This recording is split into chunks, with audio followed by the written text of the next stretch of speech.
Hello, good morning on this Make It Happen Monday.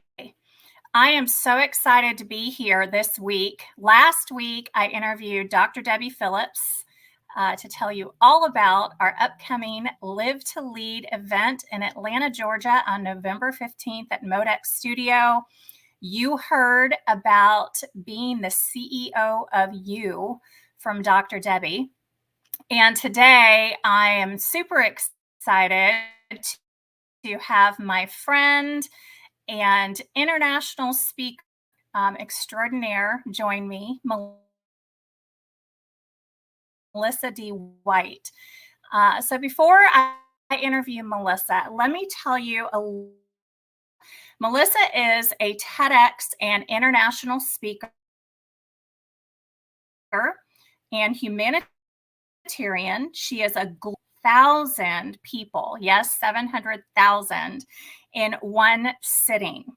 Melissa D. White is helping leaders activate their voice at work and in the world. The CEO of the Activation Hour, her message of inclusion, faith, spiritual wellness, and diversity, equity, and inclusion reaches corporations and countless countries around the world. She is the founder of Righting Our Wrongs, a nonprofit organization helping youth to advocate through writing and public speaking for anti-bullying and social justice. If you're ready to activate your voice for local and global impact, you should know Melissa D. White. She is my friend, a person I consider to be one of my mentors. And I am so excited to have Melissa here to speak with me today, and especially honored that she said yes when I asked her to come be one of our in-person speakers at Live to Lead in Atlanta on November 15th. Melissa, good morning.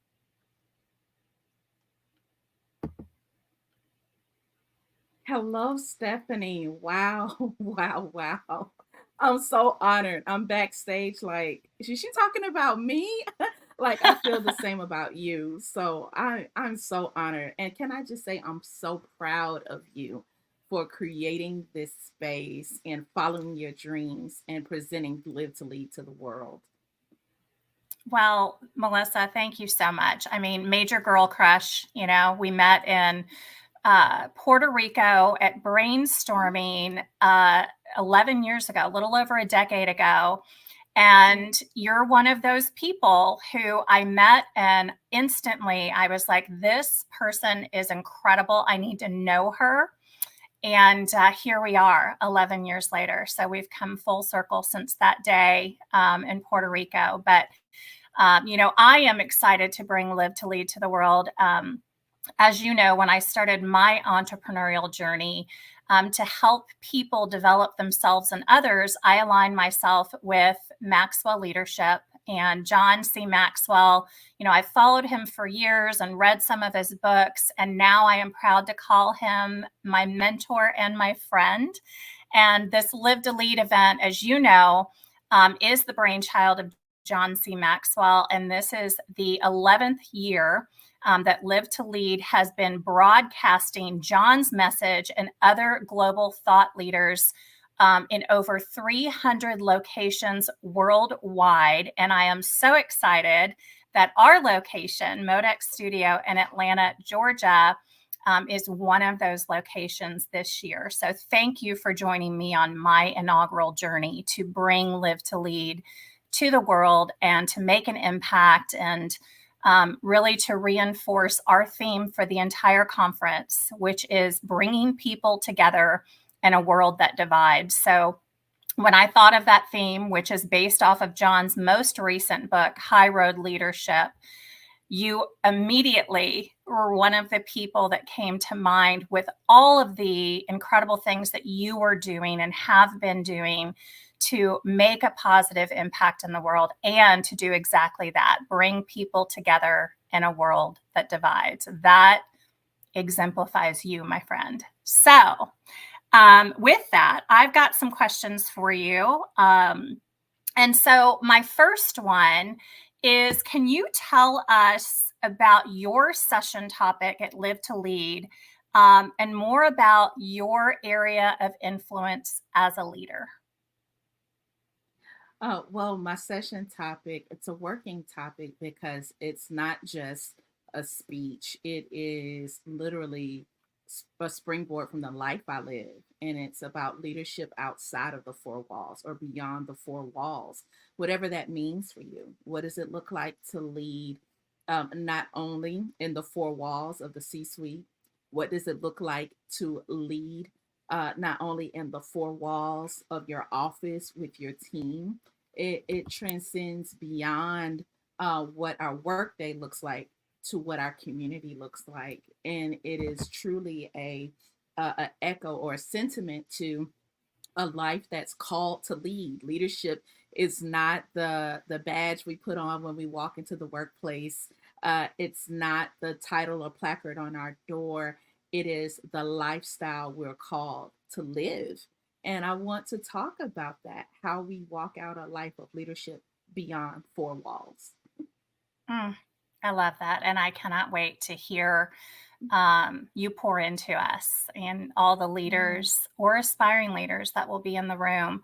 Um, John talks about leadership, and one message that has really stuck with me that I share with my clients and audiences is, in order to lead others, you have to first lead yourself.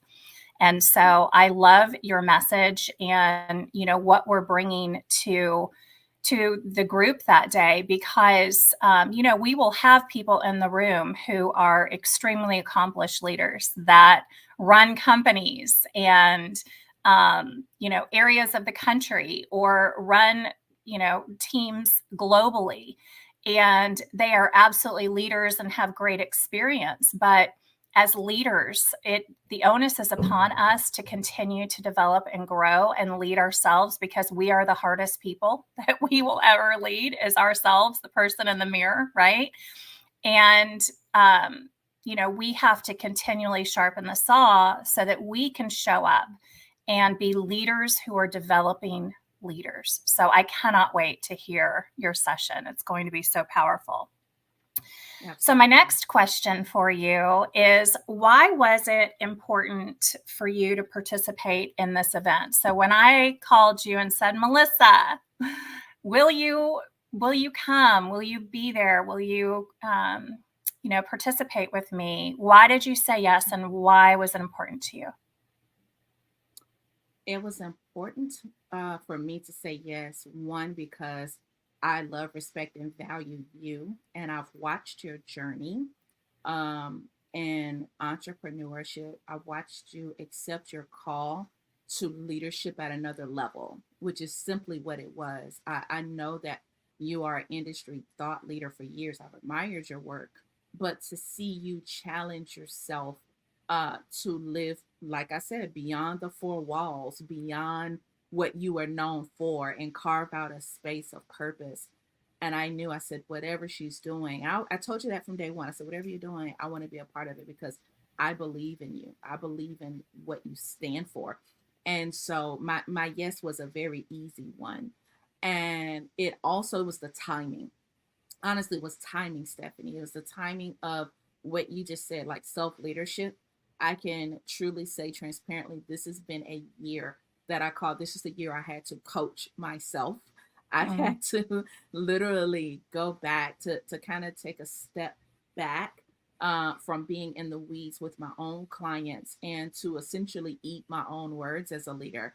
I had to really mm, evaluate my own ethos.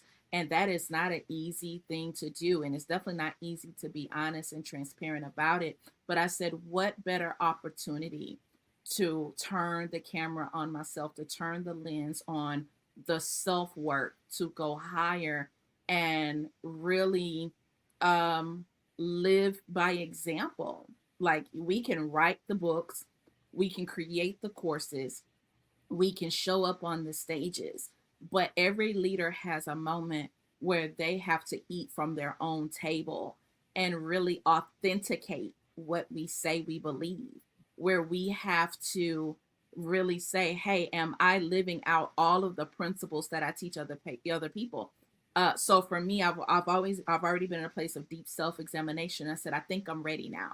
I think I'm ready to tell the real story, not just on stages to motivate people, but to create space for them to be honest about what self work really means, about what leadership lifestyle really means, and to call it out on the mat that, hey, I don't get to not exhibit traits of leadership when I'm not in the eyes of the public. We don't get to um, do life as usual um, like we did before. And I think it's the timing that other leaders are ready to hear it now. Mm, yeah, so powerful. And, I can relate to that. I just shared, the hardest person we will ever lead is ourselves. And boy, do I Mhm. struggle sometimes with leading the person in the mirror, right? And really holding myself to a higher standard and holding myself accountable to do exactly as you said, live and lead the things that I am helping others with. But also, I think there's power in being vulnerable and honest about the journey with others, because when we do that, we give them permission to do the same, right? And it's not about perfection. So, for example, I'm doing a session with one of my clients on or this week, and we're focused on 5 dysfunctions of the team, and then Patrick Lencioni, and then also John Maxwell's The 5 Levels of Leadership. And I was listening to the 5 levels of leadership yesterday, sort of refreshing that audiobook. And, you know, we will never be perfect, right? That's not the goal. But the goal is to continue to strive to be better than we were yesterday, right? And to keep raising the bar. So I love you sharing that. And thank you for being honest and vulnerable. I'm sure there are people Yes. listening who are nodding their heads saying, oh my gosh, I can relate, because I sure can. You know, So if my I can next, add, oh, please. if Yeah. if it's okay if I can add a point to that, Yeah. when you're saying, not being perfect, I can truly say this session, this event is so different for me because I know what it's like to be a recovering perfectionist as a leader, Mm, right? There's so thank much you. pressure on us right here. We're part of the same club, right? So, Yeah. so many of us wear the heaviness and the burden of having all the answers, carrying all the solutions for our organizations. But where does the leader turn to when they need answers? Mm, Think about that. If you're leading the pack, who do you turn to when you need direction? Where do you go when you need empowerment, when you're the one empowering everybody else? And so, as leaders, it's a very lonely life if you're pouring heavy into your people, but you're not getting poured into by other leaders at the same plane or higher. So we have to be uncomfortable not being perfect. We have to be uncomfortable in rooms like this to take off our leadership mask and say, hey, I don't know. My team is going through something I've never had to solve before. Hey, the very problems they're coming to me about, I have the same issue my team has. How do I deal with that? Or maybe I'm in transition and this scares me. And so leading outside the 4 walls means maybe you need to be led in life by someone outside of your organization so you can go back to be better. And so I love what you said about not being perfect, because perfection is a heavy burden for a transparent leader to carry. And the biggest mm, way to get rid of that burden is to put down perfection and put on humanism. I'm a human going through a lived experience, and I'm learning to lead with people in real time. And when we say that, like, hey, can I learn this with you? Then we're saying to our people, hey, this is me wearing leadership in front of you. We have to do it that way. mm. So many, so many nuggets there in what you just shared. And it's so true, right? Because who do you go to? And I think there's such power in leveraging people outside of your organization. It's a little bit safer of an environment because you can admit vulnerability to other leaders who are similar to you if you're not quite comfortable doing so in front of your team. But in terms of admitting vulnerability in front of your team, I think that is so powerful too. If I think about leaders that have made an impact on me over the years, and there's, I can count them on more than two hands, which I'm very fortunate to be able to say that, right?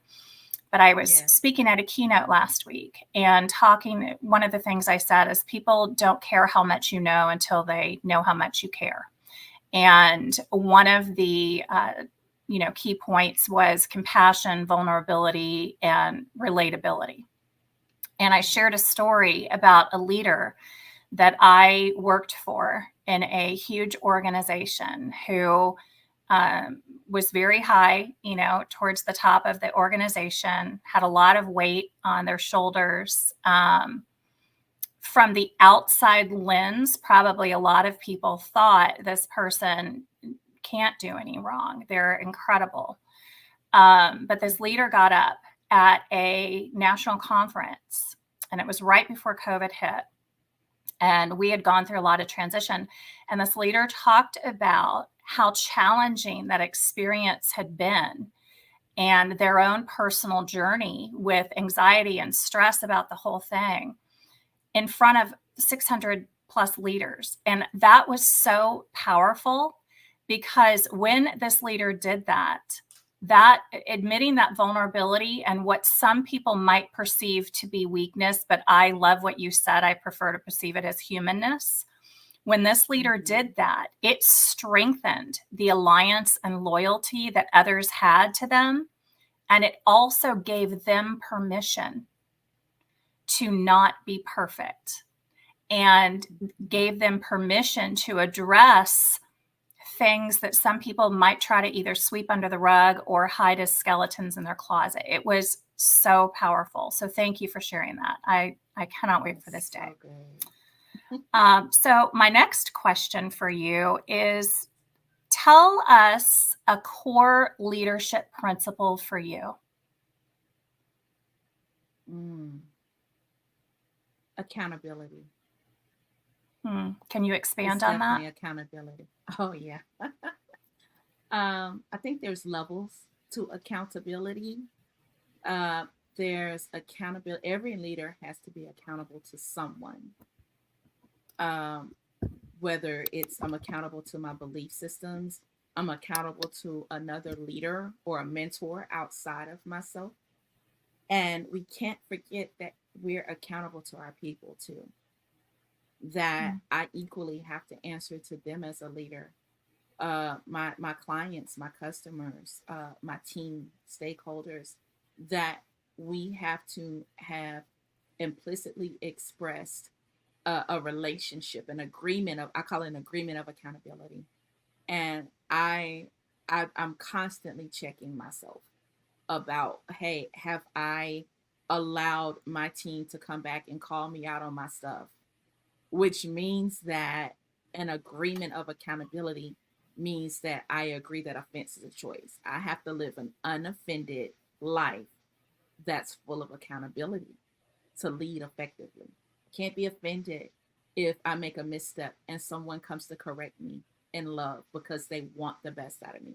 I can't be offended if I didn't quite do my best and I missed the mark and someone says, hey, I want to challenge you to do better in this area.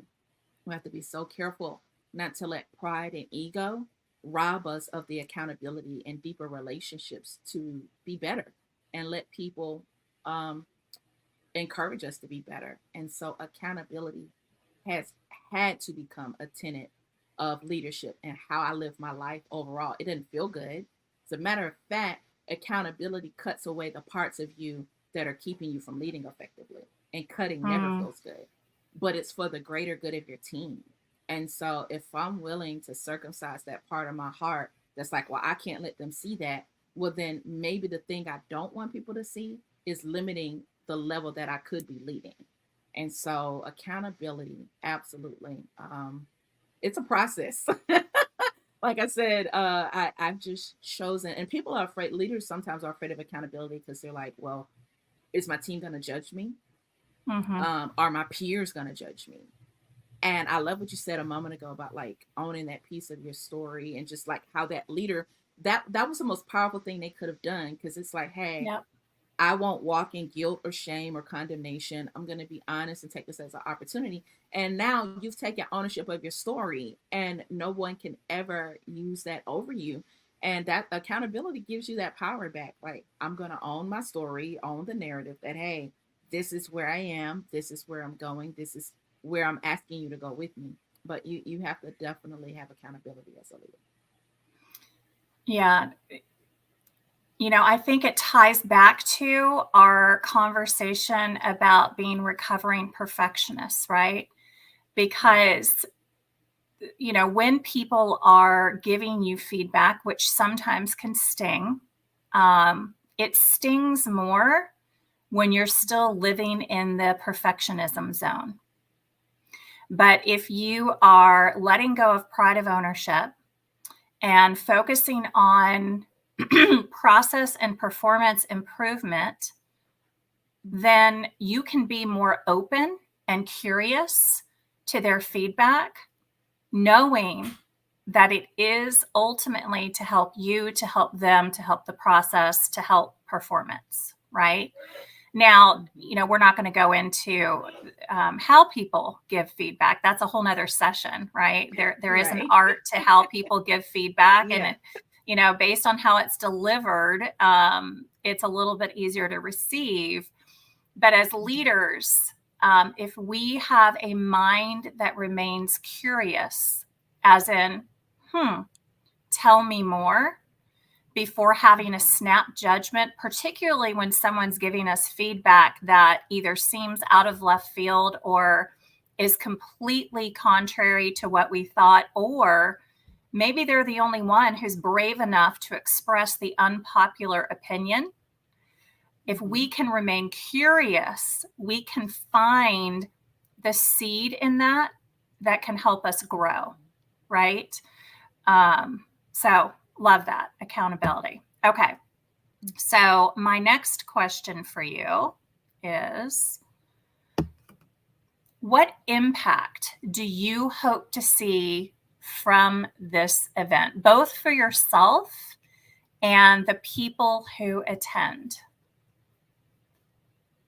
I think the number one thing that I would love for leaders to see that are in the room with us on November 15th is that they see their role as leaders, or their role in leadership, as a life calling, not a career choice. I really hope they take leadership beyond their companies and really assess, hey, the way I'm leading at work, am I taking those same core principles, those same practices, and how I lead in my home, how I lead in my community, how I lead in my church, how I am I leading a life that I'm proud of in every area, and that I'm not limited to where I am right now at my job. It's so much bigger than that. And that's what I hope, is that people live a lifestyle of leadership and not just a career choice. Love that. So I mentioned I was listening to my audiobook on the 5 levels of leadership yesterday, just because Yeah. anytime before I do a session, I just like to get immersed in it, right? Just Mm-hmm. and one of the things that John talked about was, think about the leaders that we've had either in our life or that we know. And you mentioned leadership is not about a title, position, or even necessarily just your job, right? He said, we've probably all known leaders who had really big responsibilities or really huge titles that weren't necessarily great leaders. And then we've had people in our lives who are incredible leaders, but it's not because of their title or position. In fact, in some cases, they may have what you wouldn't necessarily classify as the title of a leader, Mm-hmm. but they're making a huge impact and they have significant influence in the lives of others, right? And so I do want people to walk out of that room as well really thinking about what else can they do that they're either already doing, what can they stop doing that's getting in the way, what can they start doing that's going to make a more positive impact, and what can they continue doing in their sphere of influence to make that positive impact in the world. So I love that. Thank you, Melissa. My next Absolutely. question, I'm sorry, how do you bring people together in a world that divides? Oh man, I'm a conversationalist. You know that about me. Like I love nothing more than getting radically dynamic and different personalities in a room and navigating real life conversation. I think that's the most beautiful thing ever. And so, I live what I call an activated life. And it's not just my brand, it's not just a title. I, I, I, I would like to think people can't be around me too long and stay quiet. I hope that my legacy of leadership is that people literally feel seen, feel heard, feel validated enough to make some noise in the room if I'm in it. It's like, hey, I was quiet before I got here, but boy, when I came across that Melissa, I can't be quiet ever again. And so yeah, I believe my gift to the world is creating spaces, and I do, and I look at my businesses and nonprofit and philanthropy work as just extensions of ways to create space. It's all the same. I'm activating voices, whether Mm-hmm. that's in corporations, whether that's with the youth and young people I serve globally, or whether that's inside the community. It doesn't matter, the work is the same. It's And so when we look at it like that, it doesn't feel so daunting. When this is my gift to the world, I just package it differently depending on where I'm called. So that's what I hope to carry and bring. I love that. And your business, the activation hour and helping people Mhm. activate their voices, like that is so your purpose in life. And, going back to when we first met in Puerto Rico and, we had a couple hours to go tour the Yeah, island, right? And yeah. this was 11 years ago. So 11 years ago, people they weren't doing live stream the way that you see it today. They weren't talking to the world the way that you see it today. And I distinctly remember us at some overlook. I think it was an old like fort or castle Yeah, overlooking the yeah, ocean. And you stopped on the wall for just a couple minutes and you're doing a video. And I think you were live streaming and you're just yeah. telling people, adding value to the world. And I just remember thinking, oh, I want to be her when I grow up. Of course, you're much younger than me, Yeah. but I was like, I want to be her when I grow up. This is so great. And I remember just back then, how inspirational you were. And I don't remember exactly what you said because I was more just in awe of what you were doing. But I know it was inspirational, but particularly the fact that you were just brave enough about talking to people and pouring into them, which I think people are Mhm. so hungry for, even though we're flooded with social media. We all have a voice and a story that we're meant to share that will resonate with the right people. Right. Yeah. And so, anyway, I just love what you're doing. It's absolutely your Thank you. calling. Yeah. And Can I huge say fangirl. something about that? Please. Um, I love that that's our point of connection in life. And when I look at you, I'm reminded to get back to that girl who was not doing this for likes or views or engagement. It wasn't about a platform or trying to build my brand. I was just simply so excited to share my real life in real time, and that I knew that there were people back home or people connected to me that I had lived experiences that they didn't know. I mean, I had family members that never been to Puerto Rico that didn't see the world through my eyes, and that was my way of saying, "Hey, can I share a piece of my life with you?" and I hope it inspires you. And so, like you said, that's been 10 or 11 years ago. And I think somewhere in my journey, I let all the other things that goes back. This is full circle. We were talking about perfectionism, Mm-hmm. right? And I let the fear of being perfect, like is my setup the right way? Is the lighting the right way? Is my microphone right? Like I got caught up in everything being staged that I forgot to just be present and to just be me. And so that's what I mean by leading outside the four walls. I didn't have to be in a studio with lights and cameras and a script to just live an unscripted life to share with people. And it means so much that I found my way back to that girl who just was like, hey, I just want to share real life in real time. And that's what I hope we do in the room together on November 14th. Real life, real time, living and leading in that room together. That's what I'm excited for. Me too. And November 15th, by the way. So, I'm sorry, November um, 15th. no worries. But it's so funny because as you're talking about, I didn't need the lights and the camera, the perfect setup. So I have a green screen behind me, which is supposed to do a better job on StreamYard. But I keep seeing this one little light, piece of green Yeah. pop up, and then I've got like a green halo around my hair. But, it is what it is. And the show goes on. So that's what that is, if anyone's Yeah. wondering, by the way. And the recovering perfectionist in me is like, well, it is what it is. The It is what it old is. perfectionist in me would be like, oh my gosh, we can't do that because it's not perfect. Who cares? It's about the message, and I don't know, green's pretty.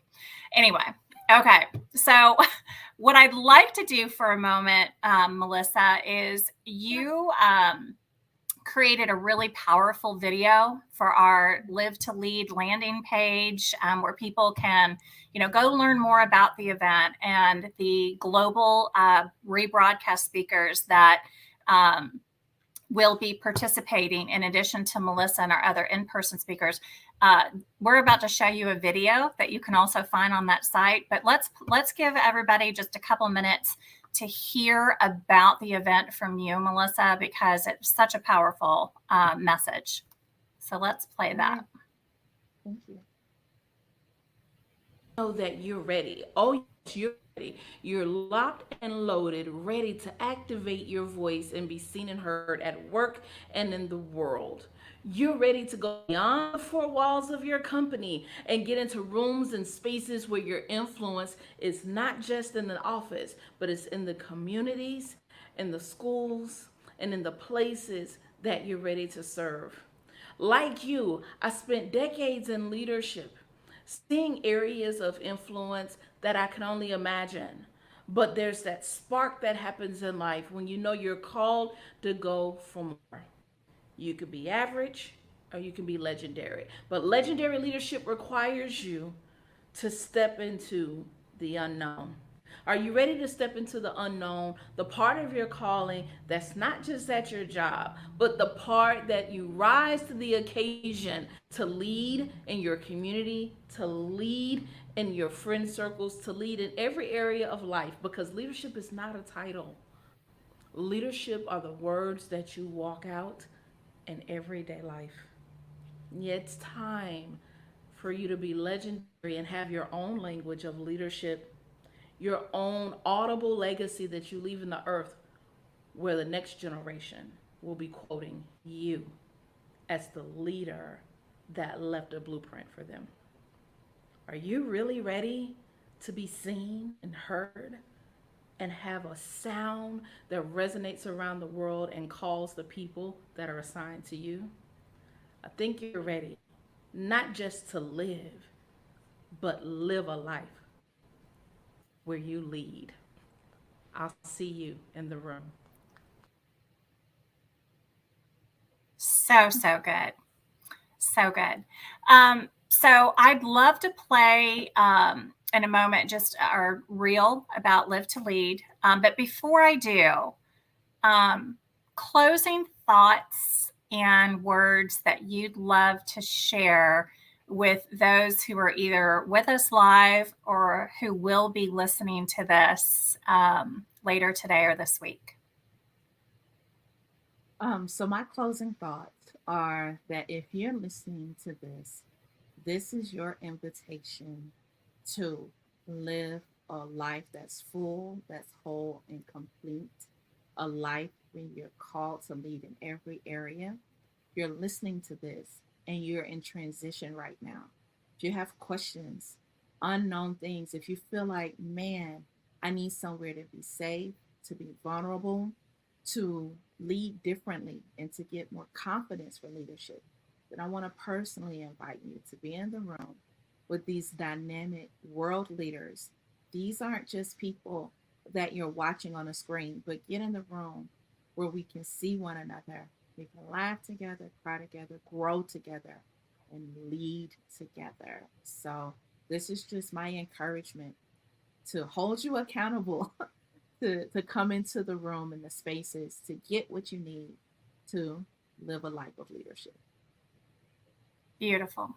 Thank you, Melissa. Thank you so much for taking the time today, for your friendship, for your partnership, for your collaboration, and just for being the amazing human being that you are. Honored to do it. Thank you for having me. Thank you. All right, so we are going to play a quick reel.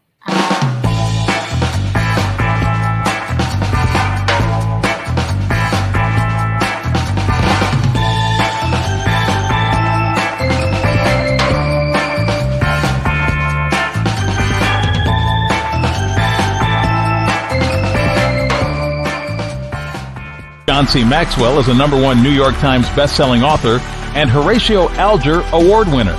Four-time Olympian Shantae Lowe is a world record-holding high jumper and gold medalist who has inspired millions with her story on platforms like ESPN and the O Network. Michael Jr. brings laughter and encouragement to audiences all over the world as he inspires audiences to discover and activate their purpose. John Gordon has written 15 bestsellers, including The Energy Bus, The Power of Positive Leadership, and The Carpenter. His clients include several NFL, NBA, and MLB coaches and championship teams. Additional speakers may be international speaker and author Valerie Burton, Chris Robinson, who leads a team of more than 50,000 speakers, trainers, and coaches worldwide, Malcolm Gladwell, who has been called one of the 100 most influential people in the world by Time Magazine, or serial entrepreneur and business expert Brandon Dawson.